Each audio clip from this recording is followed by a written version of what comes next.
Hey out there, this is Thursday, June 4th, 2020, and it's about 8:28 in the morning here in Northern California. Today I'll get into a lot of stuff as usual. What's really trending in the news is this George Floyd murder. And really, it's astounding, that we're humanity. I mean, what we're going through is traumatic.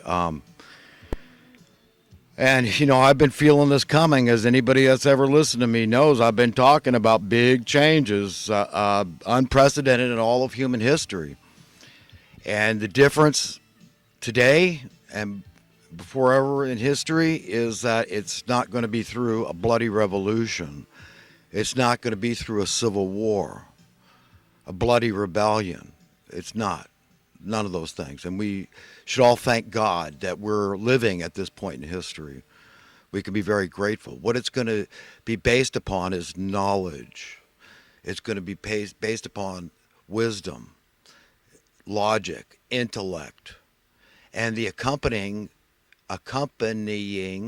empowerment that comes with that knowledge.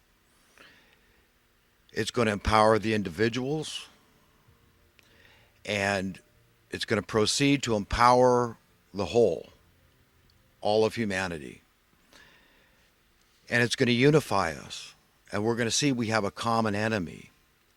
And as bizarre as it may sound, the enemy at the top echelons of power, this perverted pyramid of power, are many of them unabashed Satanists and Luciferians. You've got to understand what's going on here. Think back to some of the speeches of JFK. If you haven't heard them, then you can find them, I'm sure, on YouTube or somewhere else. But he exposes these secret societies in America and how the American people find them repugnant. And you can imagine that wasn't music to the ears of the occultists, this nefarious, sinister group of scallywags, to use a euphemism for them, because what they are is a conscienceless, evidently conscienceless, like sociopathic, psychopathic madmen that have a lust for bloodlust. They're murderous, genocidal gaggle of monsters, freaks. For all intents and purposes, these people act in a very inhuman manner. And Jesus said, look, you're not judging them by pointing these things out, but you're just calling a spade a spade. And we all know what that means. Like Jesus said, he said, you call a tree by its fruit. You don't pick berries from an apple tree, for example, right? And you don't pick apples from a pineapple bush, It doesn't work that way. And we all know that's calling a spade a spade. Say it like it is, and what we've got is very, very evil men, that don't value what normal, decent, godly people, whether they know it or not, if their values are good, and these are decent people that are nice people, people that will die for you, that sort of thing. There's a noble quality about humans that is like an instinct, the whole natural law thing with women and children to go first off the sinking ship to be saved. Does it say that women are better than men or more valuable? No, not necessarily. But it implies the instinct of valuing the frail, the weak, the recessive, and the female in that sense too. She's part of that group that of protected class genders, because there's only two that, we could say there's hermaphrodites, and we know there's people that get sex changes, but basically it's just two. So it's chivalrous. This chivalry that men have toward women is a very natural instinct. It's a godly instinct. What I'm saying is that we have a lot of instincts that are godly, and we should be glad for those. Think of all your senses, for example. We know we smell a gardenia, and we know what it smells like to us, but can you describe it to somebody? And then if they smell it, does it smell the same to them? And why is it? Why does it smell good? Why does a flower look pretty? Okay, why is a puppy dog cute? Okay, which conjures up love. Okay, when we think something is cute, we feel love, and that's a very beautiful feeling. But where did we get it from? It's a godly instinct.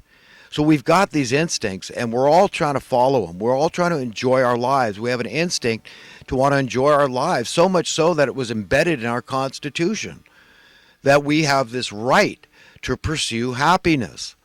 And if anybody tries to stop us, well, we'll run them over with the Constitution. We're going to prevail. We're going to win. If you have, we have a lot of commonalities as human beings, okay? And we have to admit that.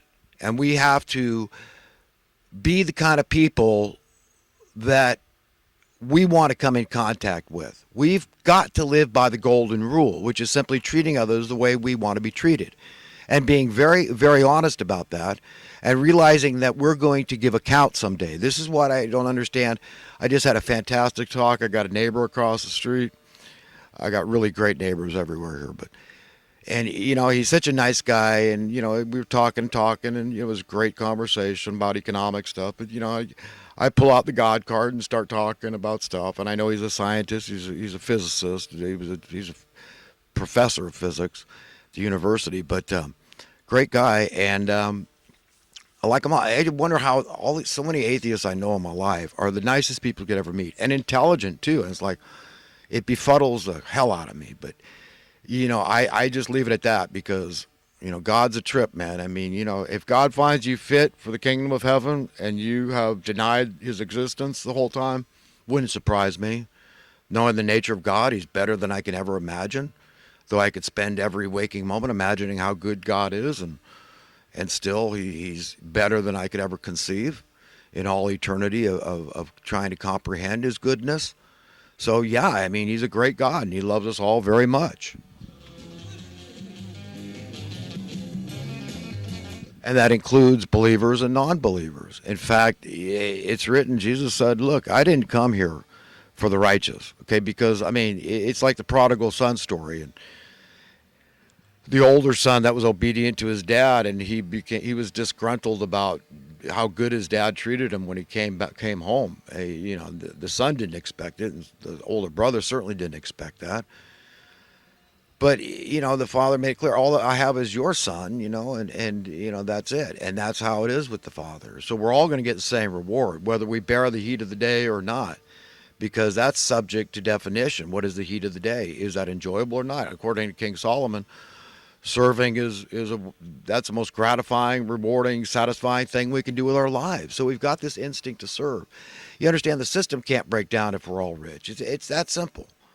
It can't break down because we have an instinct not to be useless, okay? Because if you're not useful somehow to your fellow human beings, then by default position, just logically, prima facie, looking at this, you are useless, okay? You're either useful or you're useless. And nobody wants to be useless. We have this thing called a conscience.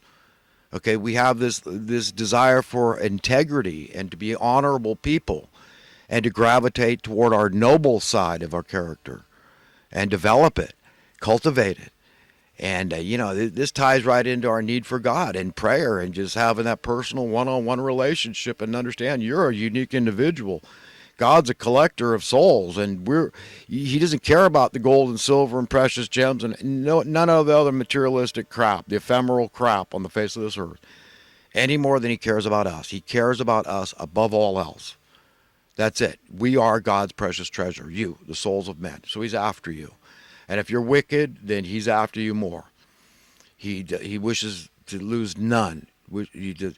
He wishes none to perish, as he calls it, which means going to a bad place. Going to a place you didn't ready yourself. You didn't use this little window of opportunity to get your act together. And what does that mean? That means getting your values together, getting them synced up with God's values.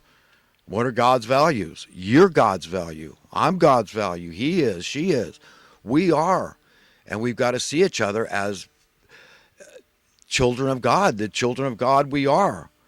Like little gods is what we are. And if we respected each other and treated each other with that same dignity and respect, that reverence practically, to say, hey, we're flawed. We're all flawed. We're human beings. It's the definition of human being. We're imperfect by definition. And we've got a lot of issues. And we don't know everything. There's just too much to know. We could spend all eternity trying to know, and it's never going to end. You open one door, and there's 10 more to open. That's the way it's going to go. But there is certain things we all do know. Okay, we know that we exist, right? And we're these things called human beings. We know that. We know we're on this planet we call Earth. So we know certain things absolutely with absolute certainty. We know we all enjoy creature comforts. I mean, what liar is going to say they don't enjoy creature comforts? Duh. Of course you do. And you're smarter than all the other creatures, so you can have exquisite creature comforts. All of us. You understand? I'm an egalitarian for a good reason. I'm an idealist for a good reason. I'm a perfectionist in that sense because I believe that's the biblical way. We pray God's will be done on earth as it is in heaven, the Lord's Prayer, like all Christians are supposed to be doing. Think that over, man. That's a perfect world, down to the smallest detail. So if there's anything imperfect about this world, God gave you as an individual, the ability, the capacity to understand a solution. Okay, whatever it is, how small or big, organic or inorganic. And I differentiate between organic and inorganic because the organic stuff is across the board. We all have to experience that equally. That's things like disease and death and predation and natural disasters. It's too hot, it's too cold, et cetera, et cetera, et cetera. All organic, all across the board. But there's inorganic. That's the artificially invented stuff by evil men. You see, I don't understand how an atheist explains that. I mean, there's really bad people, and the reason they run the show is because they're willing to do the things you're not. I'm not. You understand? Because we value something. It's called the soul. So I don't know how an atheist reconciles that in their mind to say they're not an eternal being. Why would you care then? It'd be all about, live for today because tomorrow you're going to be dead. And I mean, what do they believe? They're just not going to exist anymore because brain function stops? That's it? I mean, God's some big fat a-hole. I mean, they don't say that, but, subliminally, they've got to be thinking that, here he gives this precious thing called human existence with our senses and everything. And then he's just going to take it away. I mean, I'd hate God. I'd spit in his face. So, that's, what I have to say to atheists. I'd say, come on, man. Come on. Follow the logic here. Okay. It doesn't make any sense. It's like saying, when you see the exquisite, the integral, okay, integrated design, and you in the human body, any body, I mean, all over, it's replete throughout creation of flora and fauna. It's everywhere. And just the eyeball is more sophisticated than the most state-of-the-art camera lens today. Okay, I don't understand how you could not believe it. See, I have a hard time believing atheists, that they actually believe. And that kind of, I turn to God because, like I say, they're nicer people than me a lot of the time. Less arrogant, soft-spoken, super intelligent. So, it kind of makes me humble myself. I have to because I cannot, I cannot go off on somebody because they don't believe in God. It's just, I do struggle, I'll be honest, believing they believe that because it's so illogical. It's so prima facie. It's like,